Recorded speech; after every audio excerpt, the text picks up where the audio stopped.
रात के अंधेरे में जब दुनिया सो जाती है, जब टीवी पर चल रहे चैनल शांत हो जाते हैं, जब दूर कहीं किसी बिल्डिंग की चकाचौंध रोशनी डिम हो जाती है, तो 10 बाई 10 के इस कमरे में शोर होता है। यह शोर पटना, प्रयागराज, दिल्ली, कानपुर जैसे तमाम बड़े शहरों में रहने वाले छात्रों की है, जिन्हें आज कोरोना के साथ साथ किराए की भी चिंता है। यह सच है कि छात्र देश का भविष्य होते हैं, और जब उन्हीं छात्रों का भविष्य किसी विषुवत रेखा पर लंबवत खड़ा हो, तो एक सवाल तो बनता है ना साहब। सवाल यह कि इन छात्रों के किरायों का क्या होगा, जो पिछले 3 महीने से क्वारंटाइन है, इस उम्मीद से कि उस बड़े से मकान के बड़े से अंकल और बड़ी सी आंटी एक बड़ा सा दिल रखती है। पर अफसोस कि उस बड़े से शहर के बड़े से मकान की बड़ी सी मकान मालकिन बस एक छोटा सा हृदय रखती है। आए दिन महीने के हर पहली तारीख पर छात्रों से यह कहा जाता है कि या तो आप किराया दे दे या फिर रूम खाली कर दे। हमने स्टूडेंट है सर, और स्टूडेंट परजीवी होता है। वो लाइफ के हर मोड़ पर किसी दूसरे पर ही आश्रित होता है। पैसों के लिए घर वालों पर, छत के लिए किराए के मकान पर, और सफलता के लिए कोचिंग संस्थानों पर। घर से बाहर रहकर पढ़ रहे मेरे जैसे तमाम विद्यार्थियों के जीवन का ये एक कटु सत्य है।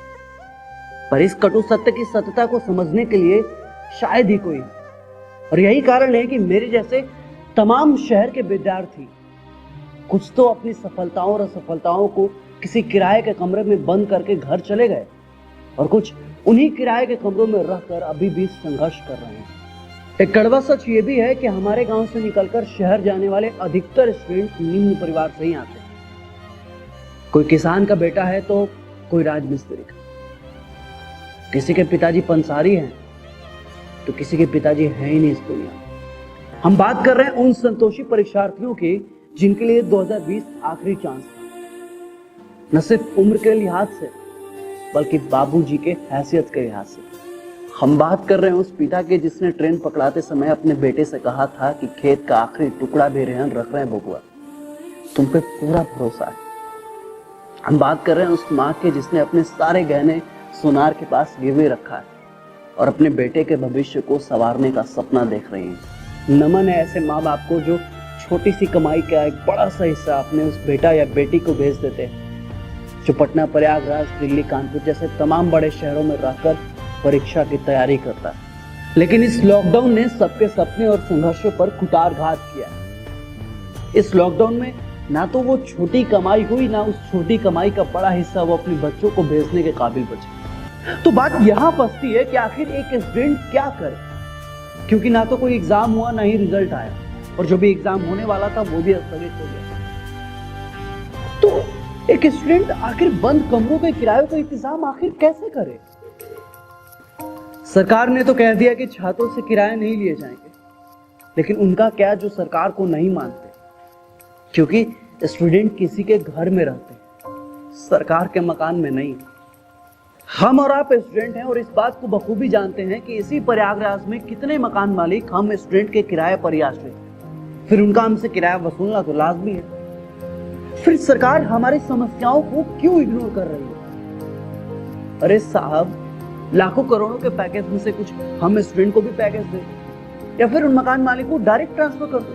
हम भी नहीं चाहते साहब कि हमारी वजह से किसी का नुकसान हो, क्योंकि जब हम सशक्त थे, जब हमारे घरों में आमदनी थी, तब हमने भी किसी से नहीं कहा कि हमें मुफ्त में रहने की व्यवस्था की जाए।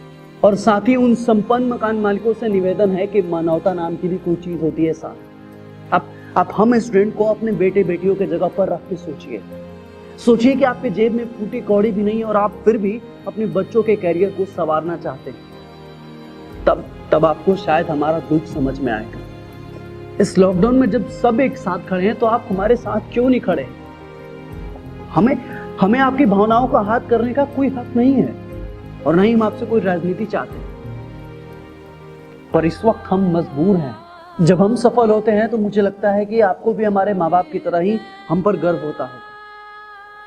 मुझे पता है सब कुछ एक दिन सामान्य हो जाएगा, मेरे पिताजी फिर से पैसे भेजेंगे, हम आपका किराया फिर से चुकाएंगे, हमारी स्टडी की रफ्तार 4 गुनी तेजी से बढ़ेगी, फिर से एग्जाम होगा, फिर से रिजल्ट आएगा और हम फिर से सफल होंगे और तब हम आपका नुकसान जरूर चुकाएंगे।